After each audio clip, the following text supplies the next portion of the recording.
Soyez bénis dans le nom de Jésus. Je bénis le Seigneur pour la vie de toutes ces femmes qui se sont disposées depuis hier à être dans la présence du Seigneur.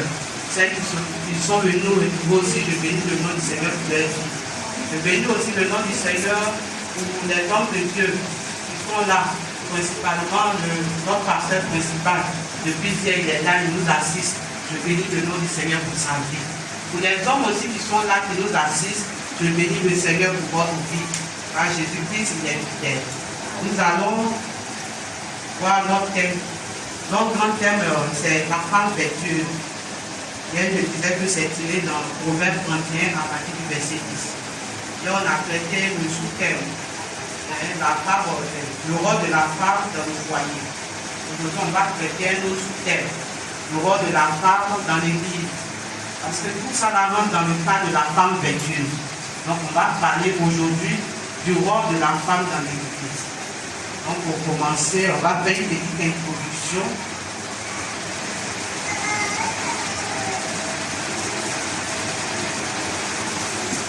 Nous allons aller dans Genèse 12. On a foutu. Nous allons aller dans Genèse 12 à partir du verset 2. On va expliquer un peu l'ancienne alliance et parler un peu de la nouvelle alliance. Donc on va lire le premier passage de Genèse 12, verset 2.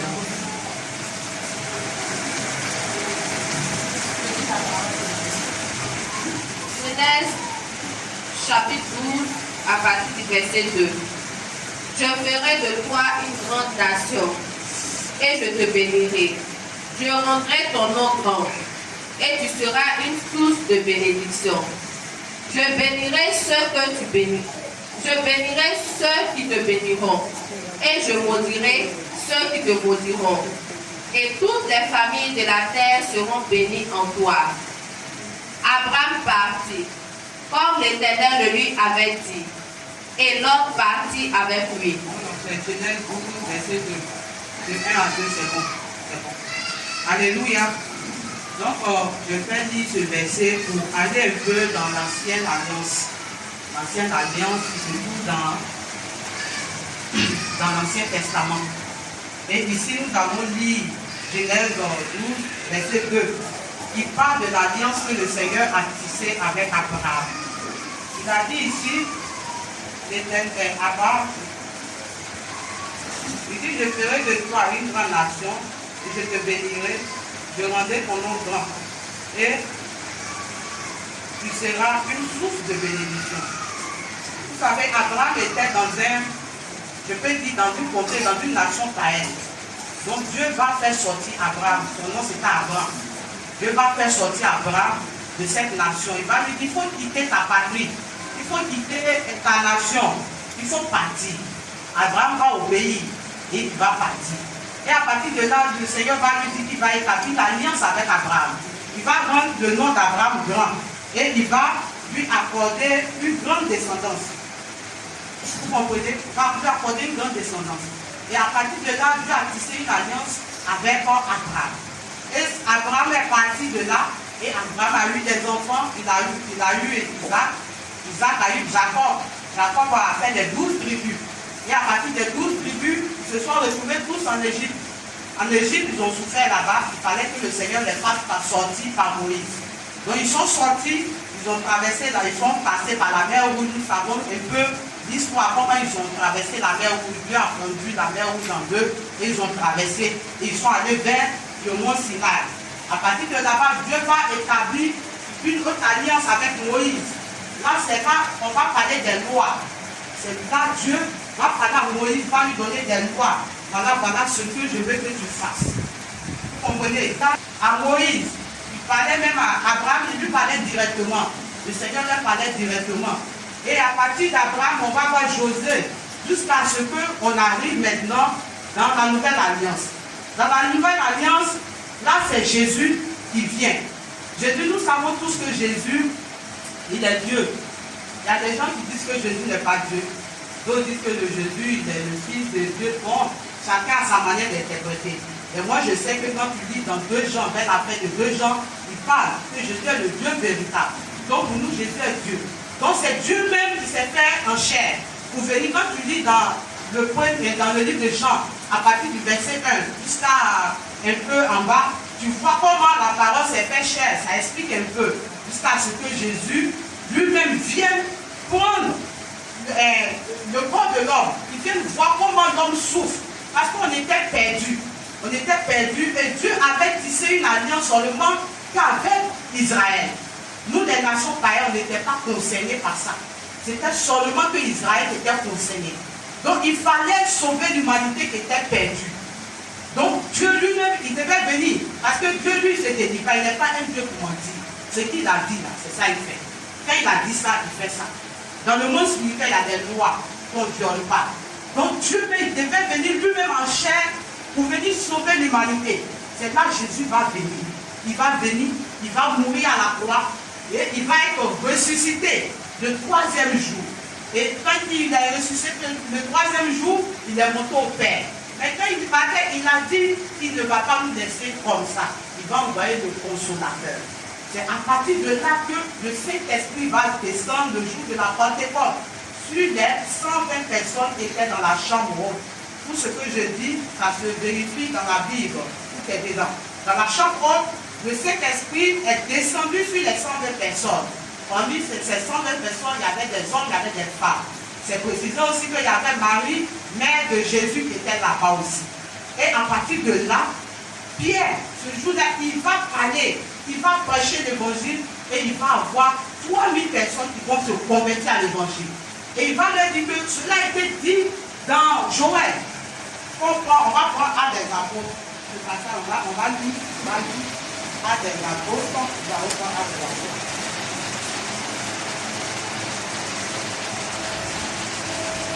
Nous allons voir Actes 2.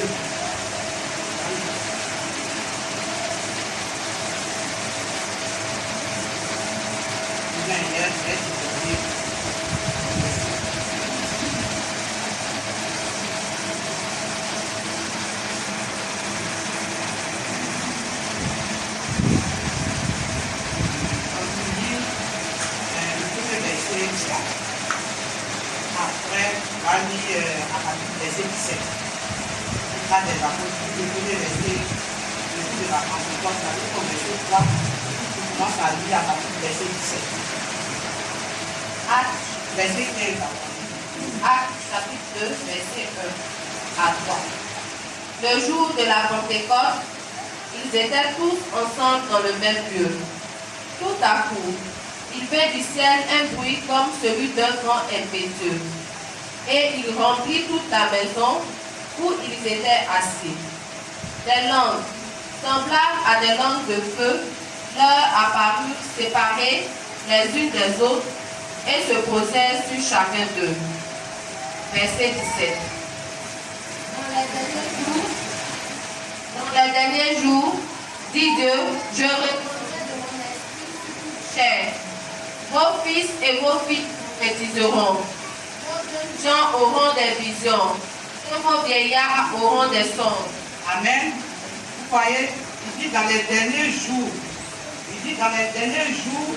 dit Dieu, je répondrai de mon esprit, sur toute chair, vos fils et vos filles prophétiseront, vos jeunes gens auront des visions et vos vieillards auront des songes. Vous comprenez? Donc quand le Saint-Esprit est descendu, ce jour-là, qui a tellement prêché, il parlait, les autres parlaient en langue. Les gens pensaient qu'ils étaient fous, ils étaient en train de raconter n'importe quoi. Dieu va leur rappeler, cela est écrit dans Joël. Il va leur rappeler que c'est ce que Joël a dit dans les derniers jours, voilà ce qui va se passer. Vous comprenez? Et à partir de là, les hommes vont être gagnés à Christ. Et ils vont être gagnés. Et on lit dans même Actes des Apôtres, chapitre 2, à partir du verset 47, tu peux lire le verset 47.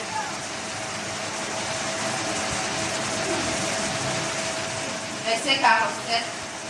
Louons Dieu et trouvons grâce auprès de tout le peuple.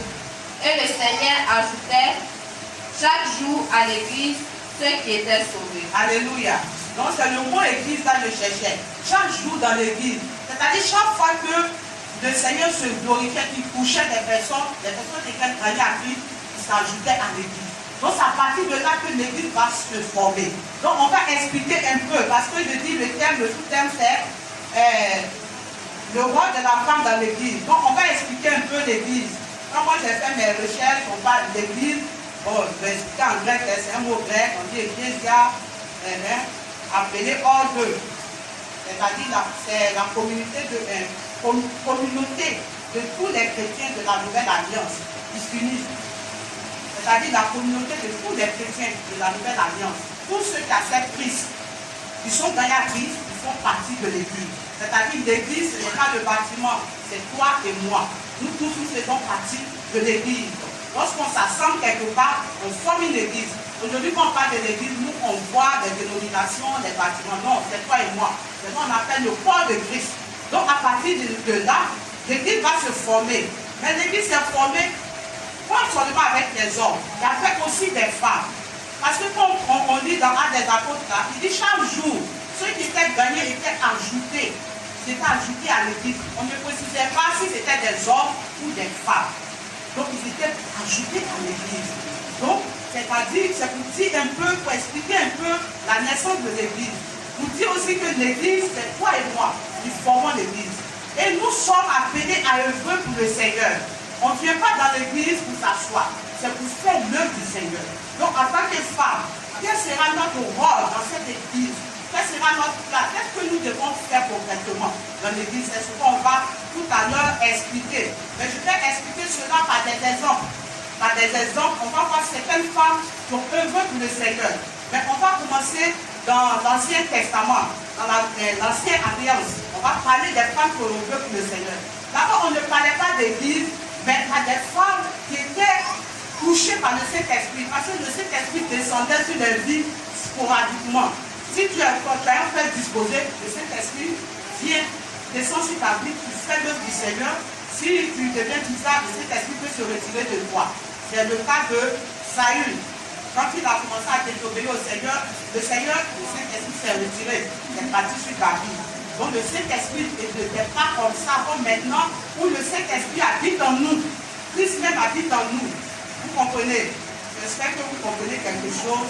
Et ce soir, nous allons voir les hommes, les femmes qui ont œuvré dans l'Ancien Testament. On va parler du cas de Myriam. Il y a des versions, on parle de Marie. Myriam, Marie, c'est la même chose. Donc on va voir dans Exode 15, le verset 20.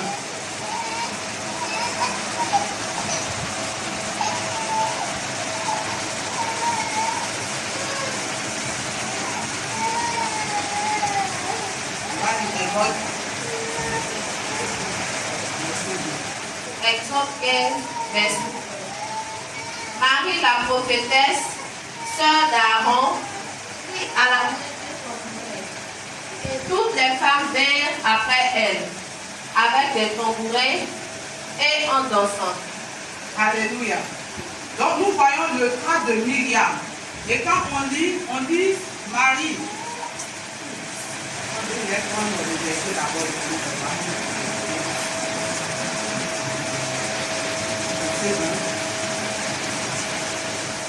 Marie, la prophétesse, je disais qu'il y a des versions qui parlent de Myriam, d'autres qui parlent de Marie. Marie, la prophétesse, sœur d'Aaron, prit la main, un tambourin, et toutes les femmes vinrent après elle avec des tambourins et en dansant. Vous voyez que ça précise qu'elle était prophétesse. Marie, qu'on explique un peu, Myriam, c'est la sœur aînée de Aaron et Moïse. Moïse est le petit frère. C'est Myriam. Quand Moïse était dans la corbeille, c'est Myriam qui surveillait Moïse jusqu'à ce que la fille de Pharaon voie Moïse. Donc on peut dire ici que Myriam exerçait auprès de Moïse en tant que prophétesse. Et elle va composer un cantique. Lorsqu'ils sont sortis, ils ont traversé la mer Rouge, encouragé les femmes, venez, on va glorifier le Seigneur, il a été bon pour nous, il a été avec nous, il nous a fait traverser.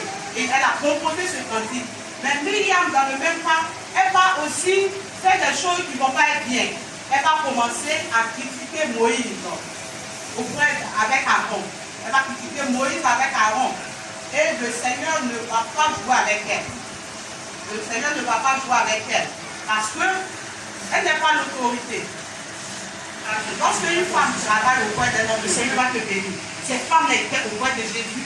Ils assistaient Jésus financièrement. Ils aidaient Jésus dans son œuvre. Jésus est Dieu. Mais malgré cela, cette femme était là. Et aujourd'hui, on parle d'elle dans la Bible. Vous comprenez? Donc c'est pour dire que nous, les femmes, on peut assister l'œuvre du Seigneur avec nos biens.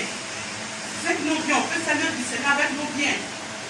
Quand nous avons un peu, ne cachons pas. Envoyons ça à l'église pour que l'œuvre du Seigneur puisse avancer. Même si tu n'as rien, même 1000 francs, si tu donnes au Seigneur, le Seigneur va te bénir. Ne te sous-estime pas pour dire que non, les hommes sont là, ils vont faire. Non, ce n'est pas eux seulement qui doivent faire. Nous aussi, on doit faire aussi. Donc, c'est ce que je voulais dire sur cette femme. Nous allons prendre le cas de cette fille de l'évangéliste Philippe. On va prendre dans Acte 21 à partir du verset 9.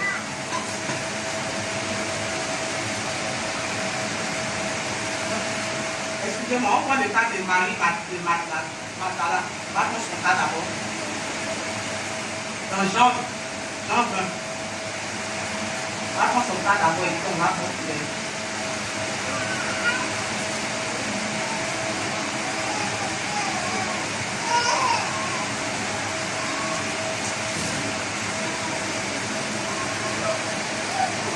Jean 20, on commence verset. Il faut lire le premier verset seulement.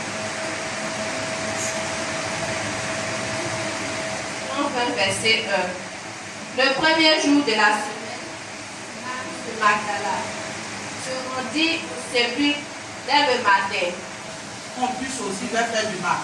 Mais cette femme, elle a eu le courage d'aller voir sur la tombe de Jésus.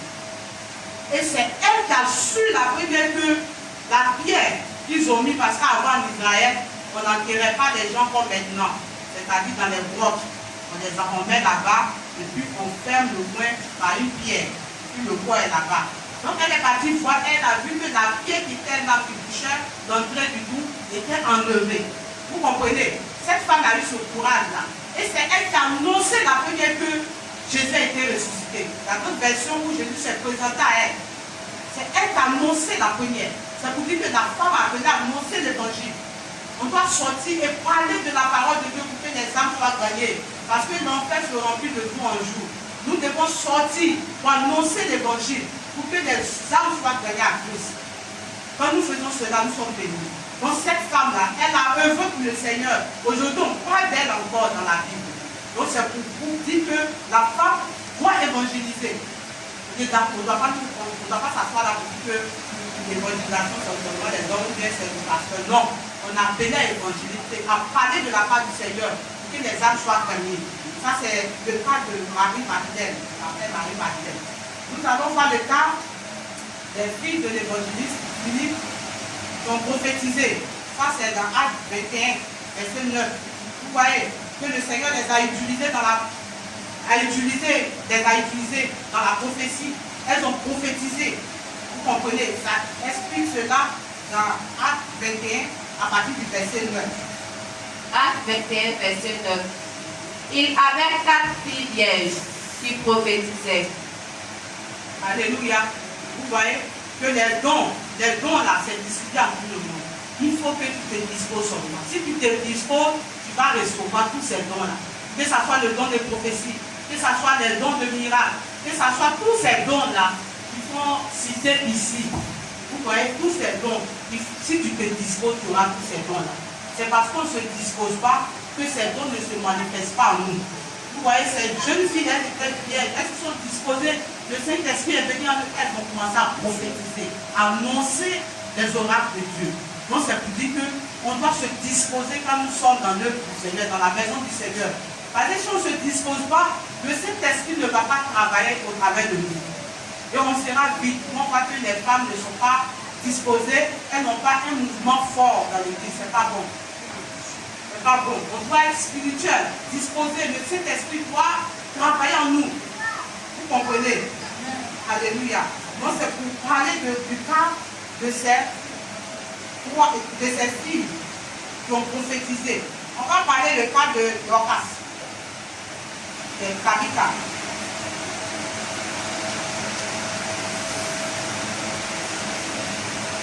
On va parler du cas de Dorcas. On va prendre dans Actes 9 à partir du verset 36.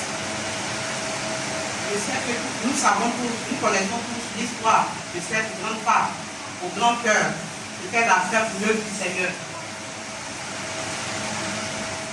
Acte 9, verset 36. Il y avait à Joppé, parmi les disciples, une femme nommée Tabitha, ce qui signifie Dorcas. Elle faisait beaucoup de bonnes œuvres et d'aumônes. Vous comprenez? Il y avait à Joppé une femme du nom de Tabitha, qui signifie Dorcas. Cette femme, elle a fait du bien. Elle était libérale. Elle faisait de bonnes œuvres. Elle aidait les orphelins, les veuves. Elle faisait les vêtements. En tout cas, elle faisait pour le Seigneur. Et cette femme va mourir. Mais tellement qu'elle a fait du bien autour d'elle, les gens ne voulaient pas qu'elle meure. Elle a tellement fait du bien que les gens ne voulaient pas qu'elle meure. Chacun vient, il présente ce qu'il a. Elle a fait pour lui. Voilà ce que Dorcas a fait pour moi. Elle a fait ça, elle a fait ça. Et il fallait que le Seigneur agisse. Et le Seigneur a permis qu'elle soit ressuscitée. Vous comprenez? C'est pour dire que si on œuvre pour le Seigneur, il y a des choses, il y a des situations quand ça va nous arriver. Dans la prière, quand tu vas dire au Seigneur, voilà, chaque jour je me lève, très tôt le matin, pour aller évangéliser. Seigneur, fais quelque chose pour moi. Le Seigneur va regarder ce que tu fais son œuvre, il va agir. Mais si tu ne fais rien, que tu as assis dans ta vie, le Seigneur ne va rien faire pour toi. Tu vas trouver que le Seigneur n'est pas puissant. Oh, il est tout puissant. Il dit, rien n'est impossible à lui, à celui qui croit. Il dit, tout est possible à celui qui croit. Vous comprenez? Donc on se dit que non, le Seigneur ne fait rien. Aujourd'hui, l'église est vide. On ne comprend pas pourquoi le Seigneur ne travaille pas dans ma vie. Si tu ne fais pas pour le Seigneur, il t'a appelé, il habite dans ton être. Parce que le Saint-Esprit habite en nous. Le Saint-Esprit en nous. Et le Seigneur, il nous utilise pour faire son œuvre. Mais nous, on refuse de faire son œuvre. Il veut qu'on fasse son œuvre. Il est venu habiter en nous. On veut prendre ça pour faire autre chose. On ne veut pas se disposer pour l'œuvre du Seigneur. Ce n'est pas bon. On doit changer cela. Il faudrait qu'on voit en nous des femmes disposées. Pas des femmes qui sont disposées à d'autres choses. Non. Des femmes qui sont disposées pour l'œuvre du Seigneur. C'est à cela que le Seigneur nous a appelés. Le Seigneur ne nous a pas appelés pour qu'on soit là comme ça. Non. Il nous a appelés pour que l'évangile puisse aller partout dans le monde, pour que les âmes soient gagnées. Donc cette femme a tellement travaillé pour le Seigneur que le Seigneur ne pouvait pas la laisser mourir. Vous voyez comment le Seigneur est bon. Il ne pouvait pas la laisser pour mourir. Vous voyez le cas du roi. Le roi qui devait mourir. Ils sont venus. Ça s'appelle Ézéchias. Il devait mourir. Mais lorsque le prophète est venu lui parler, après le Seigneur était obligé de lui ajouter 15 ans. Parce qu'il a dit au Seigneur, voilà ce que j'ai fait pour toi. Et c'est le même cas que Dorcas. Vous voyez. Donc on doit se disposer pour l'œuvre du Seigneur. Il faudrait que lorsqu'on va finir ce moment, qu'on ne dise plus que les femmes de la Shekinah dorment. Non, ça ne doit pas être notre étiquette. Ce n'est pas bon. Ce n'est pas bon pour nous-mêmes. Il faudrait qu'on soit disposé pour l'œuvre du Seigneur. Même si tu es occupé, tu peux faire l'œuvre du Seigneur dehors. Oui, dehors tu peux faire l'œuvre du Seigneur. Annoncer l'évangile. Dans les bacs, tu peux faire des brochures, tu as ça, tu t'assois, tu donnes. Tiens, que le Seigneur te bénisse. Tu donnes, c'est l'œuvre du Seigneur qui fait comme ça. Tu n'as pas aussi, tu peux prendre ton argent pour faire l'œuvre du Seigneur. Donc c'est pour dire que les femmes peuvent travailler à tous les niveaux dans l'église. Si elles se disposent, qu'elles sont dans la soumission, qu'elles respectent l'autorité établie sur elles, le Seigneur les utilise. Alléluia. Aujourd'hui, les gens disent que non, les femmes, elles font le ministère, après, ça devient autre chose, après, elles n'arrivent pas à bosser. Encore une fois, ils sont rois. Beaucoup de femmes on était dans le ministère aujourd'hui, beaucoup sont partis à côté. Parce qu'elles n'ont pas suivi l'ordre. Beaucoup sont partis, je ne vais pas citer le nom des femmes là. Mais moi j'ai côtoyé une prophétesse que le Seigneur utilisait à Koumansi. Le Seigneur l'utilisait puissamment, la dame là. Elle faisait l'œuvre avec son mari, elle était prophétesse et son mari était évangéliste. Mais tellement qu'elle ne respectait pas son mari, les deux ont divorcé, l'œuvre s'est brisée. Il y a un groupe qui a suivi. les supporters numéro 1, d'autres groupes ont suivi monsieur, d'autres groupes ont suivi madame. Vous comprenez? C'est pas bon. Une femme même a eu une réunion, elle a réprimandé son mari devant les responsables. Son mari voulait dire quelque chose là. Elle dit pardon, c'est le Saint-Esprit qui me parle. Je parle au nom du Saint-Esprit. Ça là, tu peux faire le Seigneur comme ça, avec l'orgueil. Ton mari, tu le dois devant. Non, c'est pas bon. Et nous, les femmes, on doit faire l'œuvre du Seigneur dans la soumission. D'abord, notre maison est rangée, on fait l'œuvre du Seigneur. Et c'est pour cela que le Seigneur va nous bénir.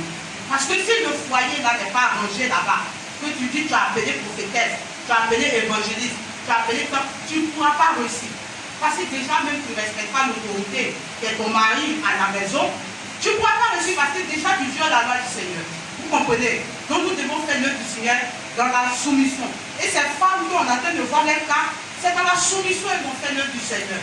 Elles n'ont pas fait avec la rébellion ou bien la colère, ni avec l'orgueil, non. Elles ont fait dans la soumission, dans l'autorité, sous l'autorité établie, elles ont fait l'œuvre du Seigneur. Donc ce soir, on va voir encore le cas de Phoebe.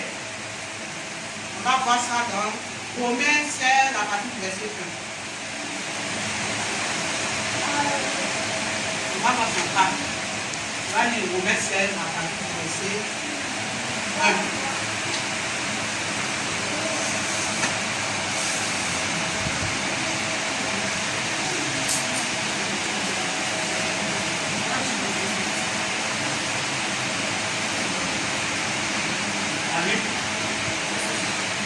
Romains 16. Je lis.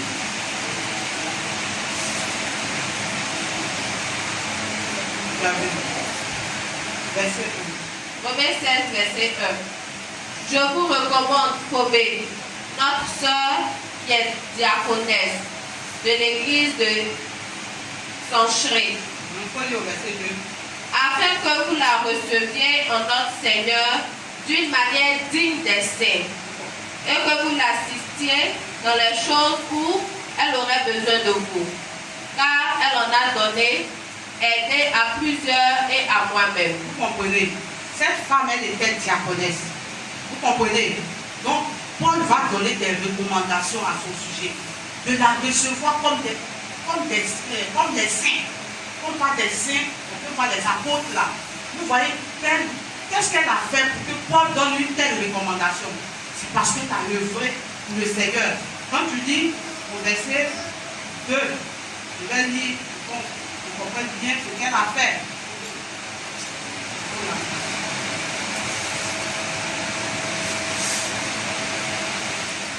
Vous voyez, au verset 2, il dit, afin que vous la receviez en notre Seigneur d'une manière digne, vous voyez, d'une manière digne des saints, et que vous l'assistez dans les choses où elle aurait besoin de vous, car elle a donné, elle à plusieurs et à moi-même.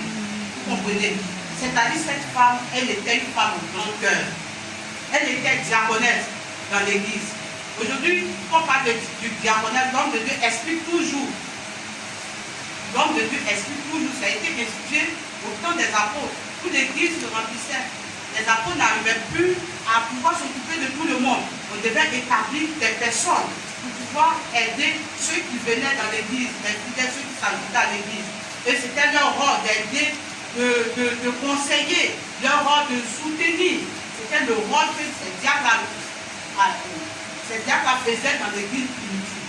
Vous comprenez? Et cette femme, Phoebe, elle a tellement fait que lorsqu'elle devait se rendre quelque part, on a donné une recommandation à l'église de l'endroit où elle partait. Voilà, elle arrive là-bas, recevez-la d'une manière digne, pas de façon bafouée, non. Parce que ce qu'elle a fait pour le Seigneur, c'est grand. Moi-même, Paul, là, elle m'a assisté, elle m'a aidé. Vous comprenez? Donc c'est pour dire que quand on œuvre pour le Seigneur, il nous honore. Vous comprenez comment elle est honorée d'une manière digne des saints, c'est grand, un très grand mot. Vous comprenez? Donc cette femme-là, elle a été honorée. Et Paul a recommandé cela à l'église. On l'a honorée. Donc c'est pour dire que si nous travaillons pour le Seigneur, on va être honoré. On va être honoré. Quand elle est en train de prier pour les malades, un boss qui va être le temple, il va construire ce temple. Le Seigneur va te bénir. Ces femmes étaient au roi de Jésus. Ils assistaient Jésus financièrement. Ils aidaient Jésus dans son œuvre. Jésus est Dieu. Mais malgré cela, ces femmes étaient là. Et aujourd'hui, on parle d'elles dans la Bible. Vous comprenez? Donc c'est pour dire que nous, les femmes, on peut assister l'œuvre du Seigneur avec nos biens. Avec nos biens, on peut faire l'œuvre du Seigneur avec nos biens. Quand nous avons un peu, ne cachons pas. Envoyons ça à l'église pour que l'œuvre du Seigneur puisse avancer. Même si tu n'as rien, même 1000 francs, si tu donnes au Seigneur, le Seigneur va te bénir. Ne te sous-estime pas pour dire que non, les hommes sont là, ils vont faire. Non, ce n'est pas eux seulement qui doivent faire. Nous aussi, on doit faire aussi. Donc, c'est ce que je voulais dire sur cette femme. Nous allons prendre le cas de cette fille de l'évangéliste Philippe. On va prendre dans Acte 21 à partir du verset 9.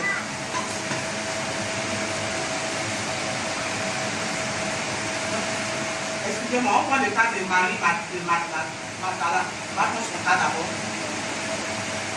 Dans Jean 20. On va prendre son cas d'abord et puis on va continuer.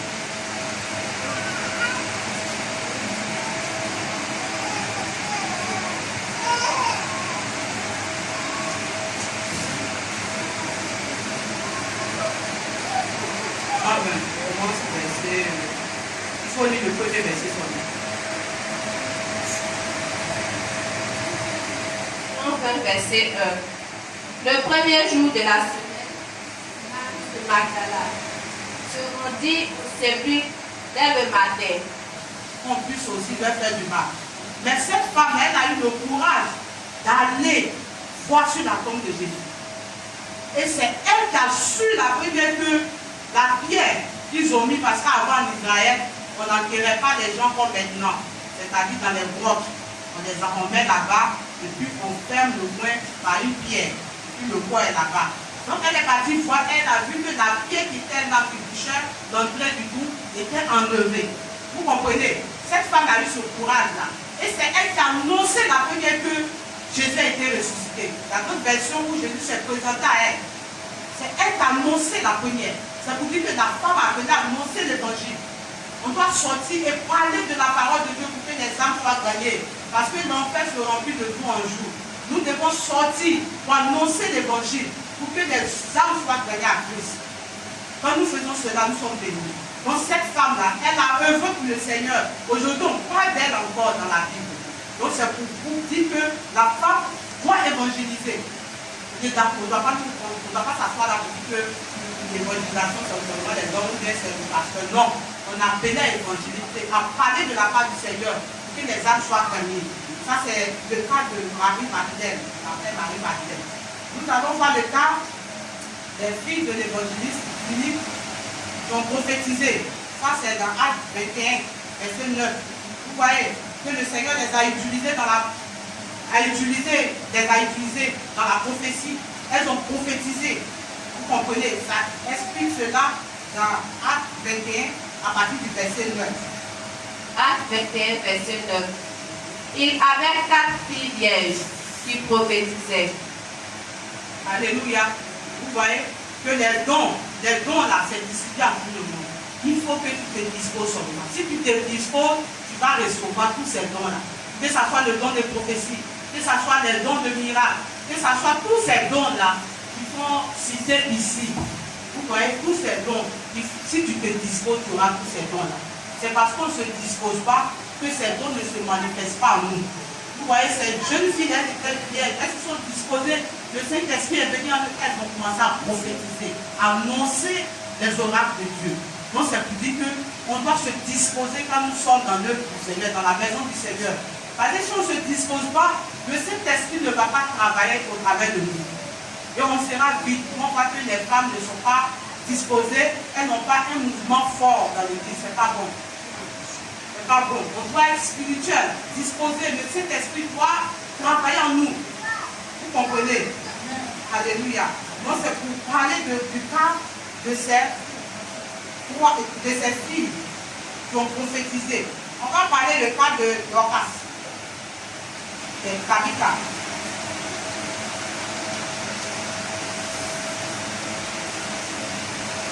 On va parler du cas de Dorcas.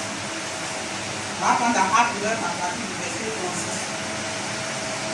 Je sais que nous savons tous, nous connaissons tous l'histoire de cette grande femme au grand cœur, ce qu'elle a fait pour l'œuvre du Seigneur. Acte 9, verset 36.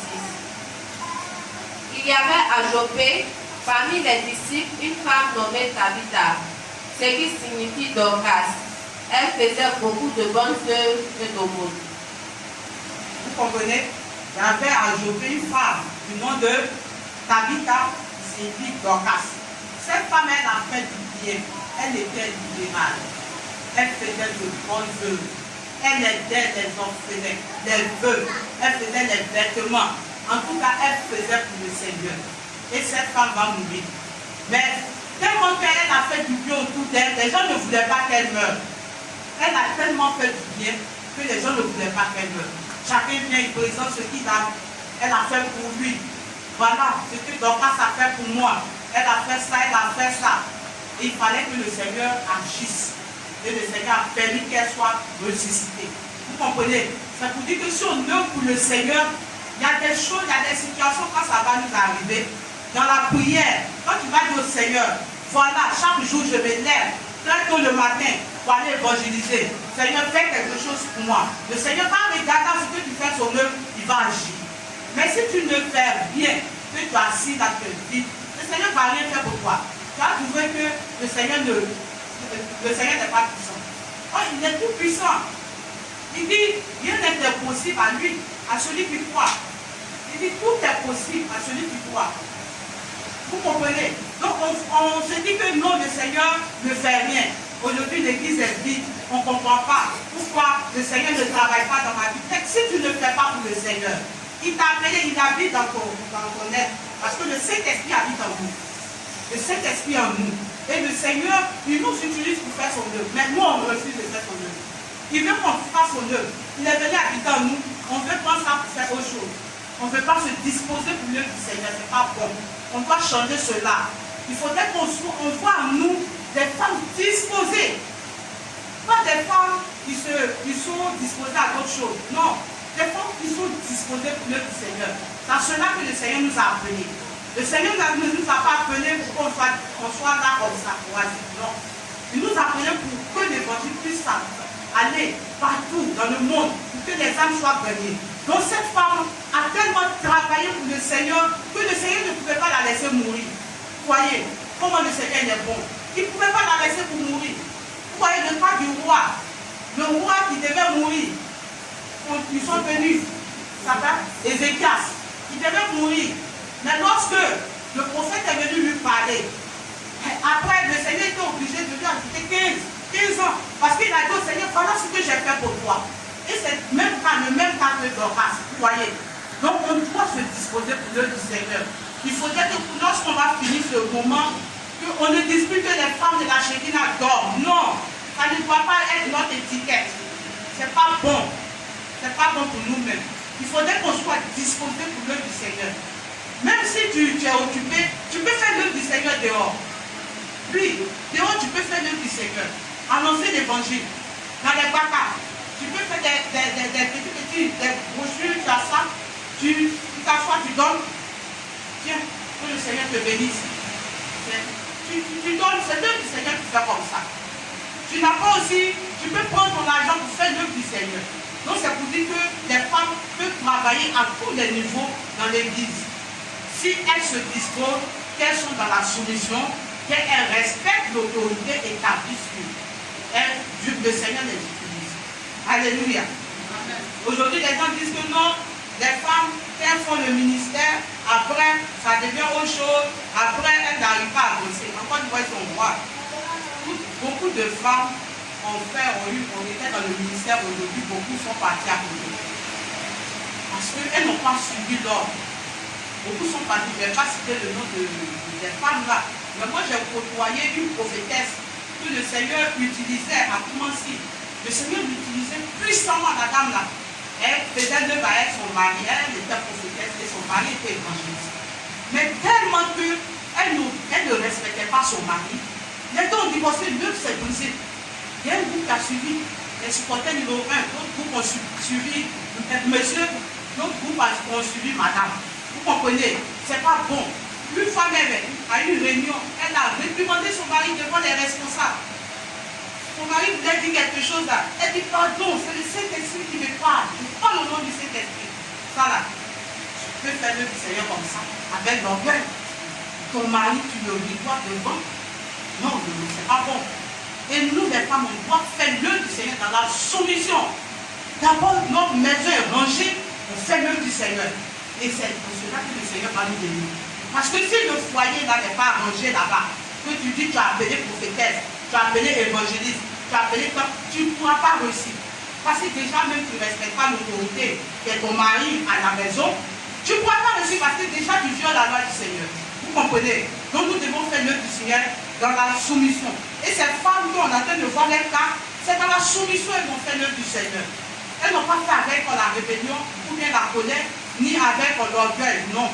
Elles ont fait dans la soumission, dans l'autorité, sous l'autorité établie, elles ont fait l'œuvre du Seigneur. Donc ce soir, on va voir encore le cas de Phoebe. On va voir ça dans Romains 16 à partir du verset 1. On va voir ça. On va lire Romains 16 à partir du verset 1.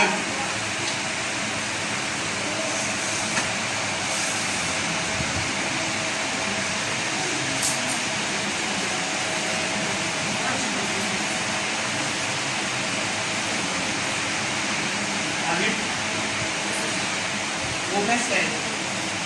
Je lis.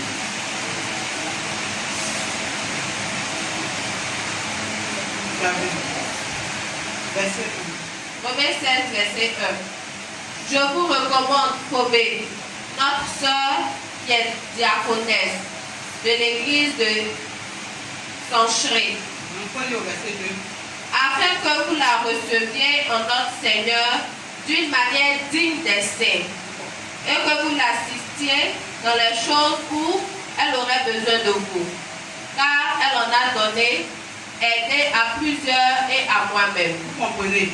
Cette femme, elle était diaconesse. Vous comprenez? Donc, Paul va donner des recommandations à son sujet, de la recevoir comme des saints. On parle des saints, on peut parler des apôtres là. Vous voyez, qu'est-ce qu'elle a fait pour que Paul donne une telle recommandation? C'est parce que tu as œuvré pour le Seigneur. Quand tu dis au verset 2, je vais lire, bon, vous comprenez bien ce qu'elle a fait.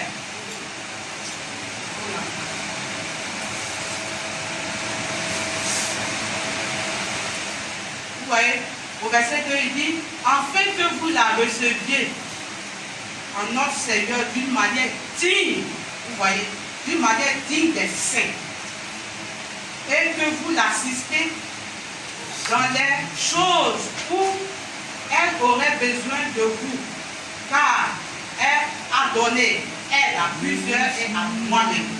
Vous comprenez? C'est-à-dire cette femme, elle était une femme au grand cœur. Elle était diaconesse dans l'église. Aujourd'hui, quand on parle du diaconat, l'homme de Dieu explique toujours. L'homme de Dieu explique toujours. Ça a été institué au temps des apôtres. Toute l'église se remplissait. Les apôtres n'arrivaient plus à pouvoir s'occuper de tout le monde. On devait établir des personnes pour pouvoir aider ceux qui venaient dans l'église, les fidèles, ceux qui s'ajoutaient à l'église. Et c'était leur rôle d'aider, de conseiller, leur rôle de soutenir. C'était le rôle que ces diacres-là faisaient dans l'église primitive. Vous comprenez? Et cette femme, Phoebe, elle a tellement fait que lorsqu'elle devait se rendre quelque part, on a donné une recommandation à l'église de l'endroit où elle partait. Voilà, elle arrive là-bas, recevez-la d'une manière digne, pas de façon bafouée, non. Parce que ce qu'elle a fait pour le Seigneur, c'est grand. Moi-même, Paul, là, elle m'a assisté, elle m'a aidé. Vous comprenez?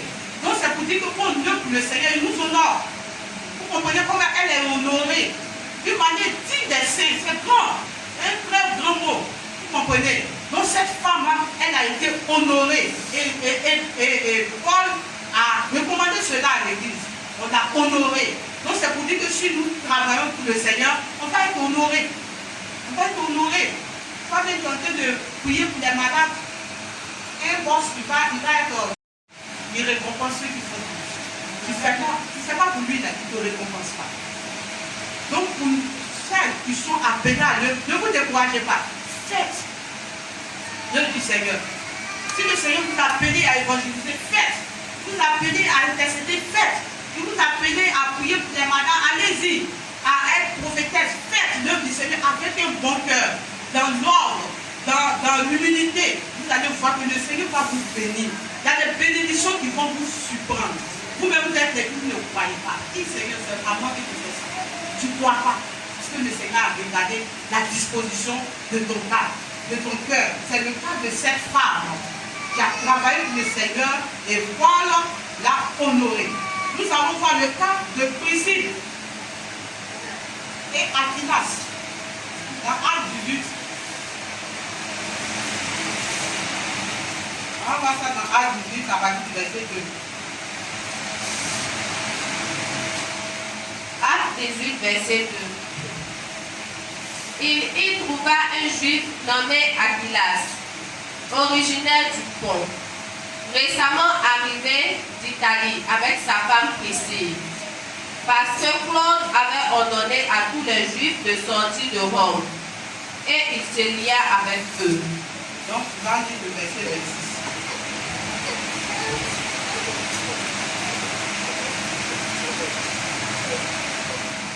Verset 26. Il se mit à parler librement dans la synagogue. Aquilas et Priscille, l'ayant entendu, le prirent avec eux et lui exposèrent plus exactement la foi de Dieu. Vous comprenez? Donc, Aquilas et Priscille. Aquilas, c'est l'homme, Priscille, c'est la femme. Les deux, c'était un couple de serviteurs. C'est pour dire aussi aux femmes que quand votre mari a appelé à l'œuvre, si votre mari est pasteur, vous êtes aussi pasteur. Ne dites pas que c'est lui seul qui a appelé. Moi, je suis pas. Tu es dedans. Parce que quand il bouge, toi aussi, tu dois bouger avec lui. Toi aussi, tu dois enseigner. Souvent, il peut ne pas être là et puis c'est toi qui vas faire l'œuvre à sa place. Il peut partir en voyage. Par exemple, il est établi sur, par exemple, chez Kinakoro. Le pasteur voyage. Toi, tu es la femme. Tu vas laisser le peuple de Dieu mourir de faim. Non, tu dois mourir. Et ces deux-là faisaient l'œuvre de Dieu ensemble parce que c'était un couple. Donc Priscille et Aquilas ont commencé à enseigner Apollos. Ils connaissaient la parole de Dieu, mais il lui manquait certaines choses. Donc il fallait que eux qui sont des dévanciers, qui sont mûrs, ils sont disposés, ils sont mûrs, ils devaient enseigner Apollos, à comprendre l'écriture. Vous voyez? Et cette femme, elle était là avec son mari. Ils ont commencé à enseigner Apollos. Et Apollos a grandi dans le Seigneur. Vous comprenez? Ça vous dit que si ton mari a appelé, il est prophète, tu as aussi tu es prophétesse. Il ne faut pas te négliger. Parce que si le Seigneur a permis que tu sois son épouse, c'est parce qu'il vous a appelé ensemble. Il n'y a pas de hasard. Il n'y a pas de hasard avec Jésus. Il n'y a pas de hasard. Donc ne vous méprisez pas les femmes. Les prophètes, les prophétesses, les serviteurs de Dieu, ne vous méprisez pas. Vous êtes appelés aussi à l'œuvre. Hein? Soyez disposés seulement, le Saint-Esprit va travailler avec vous. Donc c'est pour expliquer un peu le cas de cette femme qui a fait l'œuvre aux côtés de son époux. Vous comprenez? Donc on va voir le cas des femmes âgées dans l'église. Qu'est-ce qu'elles doivent faire? On va voir dans le titre.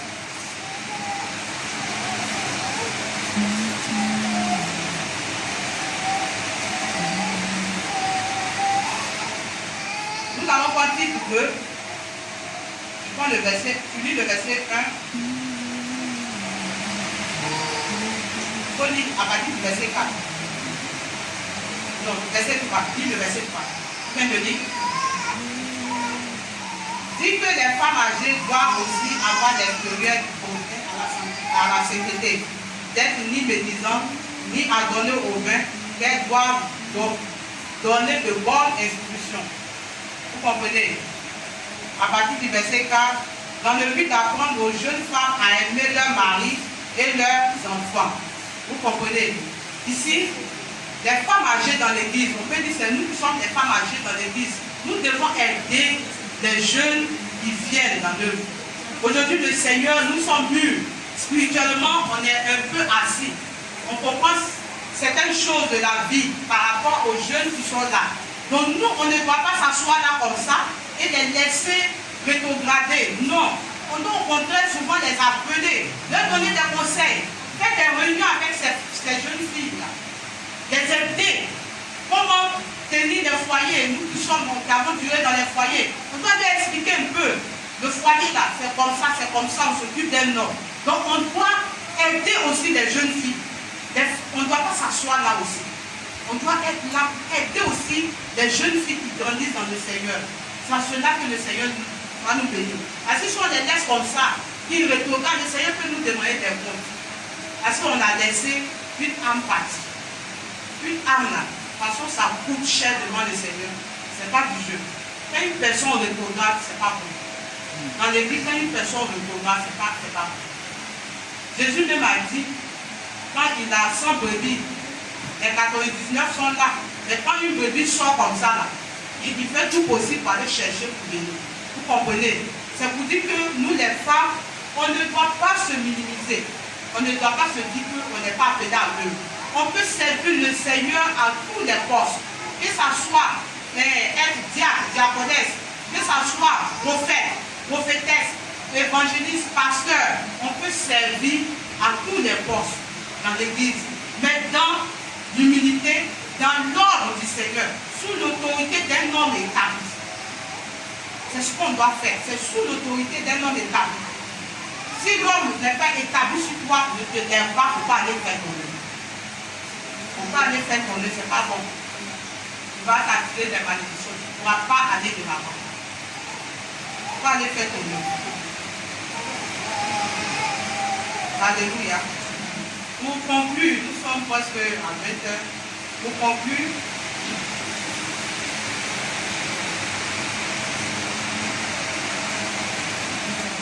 donc ici, j'ai expliqué un peu, j'ai dit donc qu'on ne doit pas s'opposer au ministère d'une femme qui marche avec évident dans l'onction du Saint-Esprit.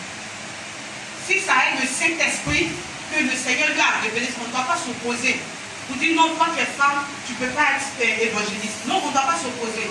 On doit plutôt l'encourager, lui montrer comment elle doit servir le Seigneur. Vous comprenez? Parce que l'Écriture parle de ça. On a vu le cas de plusieurs femmes qui ont travaillé dans l'œuvre du Seigneur. Et j'ai dit ici qu'on doit travailler dans la volonté du Seigneur, pas par notre volonté. Je vous disais ici que c'est le Seigneur qui nous utilise pour son œuvre. Ce n'est pas toi-même qui fais l'œuvre du Seigneur, non. C'est le Seigneur lui-même qui te porte pour faire son œuvre. Donc s'il t'a choisi pour faire son œuvre, tu le fais. Mais il ne faut pas convoiter le don ou bien de telle personne, de telle personne. Non. L'œuvre à laquelle le Seigneur t'a appelé, la tâche à laquelle le Seigneur t'a appelé, c'est ça que tu fais. Tu ne dois pas regarder ailleurs. Si le Seigneur t'a dit tu es évangéliste, il ne faut pas inventer pour devenir prophétesse. Non, c'est pas bon. Non, c'est pas bon. Tu ne vas pas t'attirer des malédictions. Ce qui t'a dit tu es là, c'est ça que tu fais. Et on doit faire ça dans la soumission. D'abord, ta maison doit être propre. C'est ce qui nous fatigue beaucoup en Afrique ici. On évite nos maisons et puis on dit on fait l'œuvre du Seigneur. Non, si dans ton foyer là, ton foyer n'est pas clean, n'est pas propre, tu ne peux pas dire que tu fais l'œuvre du Seigneur. Parce que déjà même ton mari qui est là-bas, il est fâché contre toi. Il n'est pas d'accord avec toi. Ça veut dire que le Seigneur n'est pas d'accord avec toi. Tout ce que tu vas faire là, c'est du folklore. Tu vas passer à côté. Tu ne vas pas réussir. Peut-être que tu as dit que je prie, les malades sont guéris. Mais si tu te mets dans cet état, demain tu meurs là, tu vas dans l'enfer. Arrivé là-bas, tu as dit Seigneur, j'ai fait ça pour toi. Il va te dire, je ne te connais pas. Par exemple, Jésus, là, quand tu dis son nom, il agit. Pour le moment, tu es sur la terre, il agit. Mais quand tu vas de l'autre côté, c'est fini. Hein? C'est fini. Donc, il nous donne le temps de nous ressaisir. Donc, faisons un effort pour que notre maison soit propre. Que dans nos foyers, il n'y ait pas de division, qu'il n'y ait pas de problème. Quand dans nos foyers, ça va, on peut maintenant venir faire l'œuvre du Seigneur. Et quand on fait l'œuvre du Seigneur, le Seigneur peut nous utiliser puissamment. Vous comprenez? On ne doit pas mépriser nos maris qui ne sont pas encore appelés à l'œuvre. Si le Seigneur s'est révélé peut-être à toi, tu ne dois pas dire que le monsieur, comme lui, le Seigneur ne s'est pas révélé à toi, à lui, donc lui, il est inutile. Non, tu ne dois pas faire ça. Ça devient de l'orgueil. Tu dois respecter le monsieur et tu dois faire l'œuvre du Seigneur. Quand tu fais cela, tu respectes bien ton mari là-bas, tu fais l'œuvre du Seigneur, le Seigneur te bénit. Donc on doit être sous l'autorité d'un ordre établi. doit être sous l'autorité d'un homme établi. Donc, à la fin, je dis, Dieu veut faire de grandes choses avec nous. Il veut nous utiliser pour gagner des âmes dans cette nation. Mais c'est parce qu'on ne se dispose pas. C'est ça qui fait qu'on n'arrive pas à avancer. Parce qu'il y a des femmes qui ont été utilisées. Dans nos siècles, il y a des femmes qui ont été utilisées. Quand tu prends le cas de Catherine Kuhlman, elle a été utilisée. C'est une dame qui faisait l'œuvre du Seigneur. Une américaine. Quand tu regardes ce qu'elle faisait, le Seigneur l'utilisait puissamment. Donc le Seigneur peut t'utiliser puissamment. Il peut m'utiliser puissamment. Il peut t'utiliser. Donc ne te méprise pas. À partir d'aujourd'hui, ne fais pas ça dans ta tête. Il faut te disposer. Demande au Seigneur, Seigneur, tu veux que je fasse quoi dans ta maison? Vous allez voir que le Seigneur va se révéler à nous. Et nous allons travailler pour l'œuvre du Seigneur. Ils ne vont pas nous reconnaître. Ils vont dire, ah, quelles sont ces femmes-là? Mais c'est des femmes qui sont disposées pour l'œuvre du Seigneur. Alléluia, qu'on acclame le Seigneur.